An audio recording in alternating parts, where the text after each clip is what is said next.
అంగరంగ వైభవంగా ఈ వేడుకలు నిర్వహిస్తున్న ఈ జయంతి ఉత్సవ కమిటీ కన్వీనర్ మిత్రులు, దళితుల కోసం ఎన్నో సంవత్సరాలు మేక లక్ష్మణ్ గారికి, ఈ వేదిక మీద ఉన్నటువంటి market committee chairperson Battini Malleswari Srinivas గారికి, వేదిక మీద ఎంపీడీఓ గారు, మాజీ జిల్లా సర్కిల్ ఇన్స్పెక్టర్ గారు, మల్యాల పెద్దలు లక్ష్మారెడ్డి గారు, అదేవిధంగా ప్రతాప్ గారు, చారి గారు, బాబు గారు, జిల్లా యువజన కాంగ్రెస్ అధ్యక్షులు ముత్యం శంకర్ గారు, వేదిక మీద ఉన్న పెద్దలందరికీ, నక్కానిల్ గారికి, మిలిటరీ శ్రీని గారికి, అందరు కూడా, గంగారాం గారికి, మా మాజీ సర్పంచ్ చౌలమతి గంగన్న గారికి, జలం గారికి, ప్రతి ఒక్కరికి, వేదిక మీద ఉన్న మా అమ్మలకు, అక్కలకు, చెల్లెలకు, ప్రతి ఒక్కరు కూడా నేను హృదయపూర్వకంగా మీతో ఈ ప్రోగ్రాం అయిపోయేంత వరకు ఉండాలని ఉండే. నాకు మేక లక్ష్మణ్ గారు ఒక 15 రోజుల నుంచి మల్యాల మండలం ఎప్పుడు మేము ఘనంగా చేస్తాం, ఈసారి తప్పకుండా రావాలి అంటే, ఇప్పటికి ఒక 3-4 మండలాలు తిరిగిన మన 6 మండలాలు, ఇంకా బోయినపల్లి పోయేది ఉంది, చొప్పదండి మా నియోజకవర్గ కేంద్రంలో కూడా ఘనంగా ఉత్సవాలు జరుపుతారు కాబట్టి అక్కడ కూడా పోవాల్సి ఉండడం వల్ల నేను మీ అందరి పర్మిషన్ తోటి ఒక 2 నిమిషాలు మాట్లాడి నేను వెళ్ళిపోతానగానే మీ అందరు కూడా గొప్ప మనసుతోటి సరే వెళ్ళండి అని చెప్పిండ్రు. నిజంగా బాబాసాహెబ్ అంబేద్కర్ గారి జీవితం ప్రతి ఒక్కరు కూడా మనం ఆదర్శంగా తీసుకోవాలి. మనం ఈ రోజుల్లో కూడా ఇన్ని అవకాశాలున్నా, ఇప్పుడు మనకు చదువుకోవడానికి పాఠశాలలు ఉన్నాయి, కళాశాలలు ఉన్నాయి, చదివించడానికి మన తల్లిదండ్రులు ఉన్నారు, చదివించడానికి తల్లిదండ్రులు అంతో ఇంతో సరే పూర్తి స్థాయి లేకుండా కొంత డబ్బు పెట్టి చదివించే స్తోమత కూడా చాలా మందికి వచ్చింది. అయినా కూడా ఈ కాలంలో కూడా కొంత ఎక్కడో చోట వివక్షను, అవమానాలను ఇంకా అక్కడక్కడ ఎదుర్కొంటున్నాం మనం. దాదాపు 134 సంవత్సరాల కిందట ఎట్లాంటి అవకాశాలు లేనప్పుడు, ఎట్లాంటి ఆర్థిక పరిస్థితి సహకరించినప్పుడు కూడా డాక్టర్ బాబాసాహెబ్ అంబేద్కర్ ఆ అవమానాలు, వివక్ష కూడా పట్టుదల ముందు ఆ రోజుల్లో సీట్ సంపాదించి ఈ ప్రపంచం యొక్క స్థితిగతుల్ని మార్చిన గొప్ప వ్యక్తి డాక్టర్ బాబాసాహెబ్ అంబేద్కర్.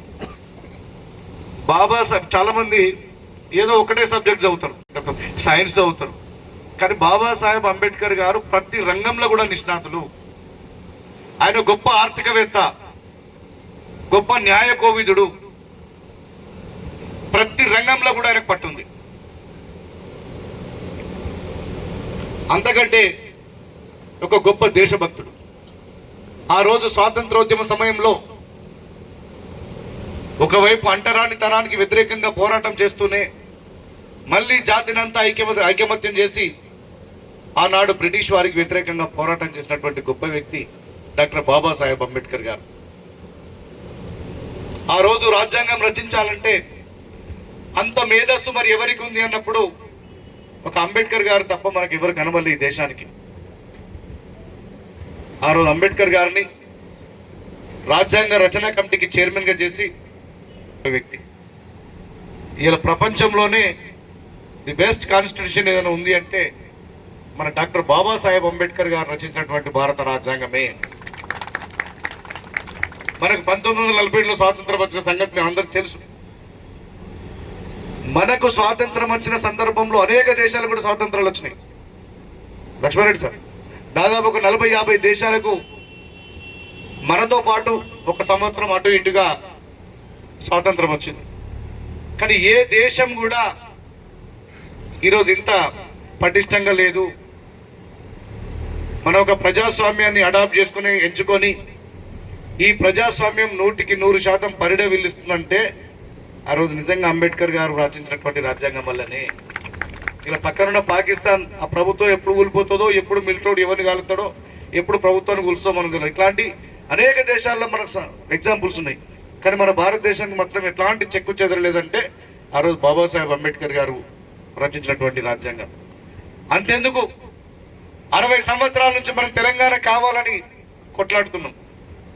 ఆ రోజు రాష్ట్రాల ఏర్పాటుకు సంబంధించినటువంటి అంశాన్ని కూడా భారత రాజ్యాంగంలో చేర్పించి తెలంగాణ రాష్ట్రాన్ని ఏర్పాటు చేయడానికి వెసులుబాటు కల్పించిన వ్యక్తి డాక్టర్ బాబాసాహెబ్ అంబేద్కర్ గారు.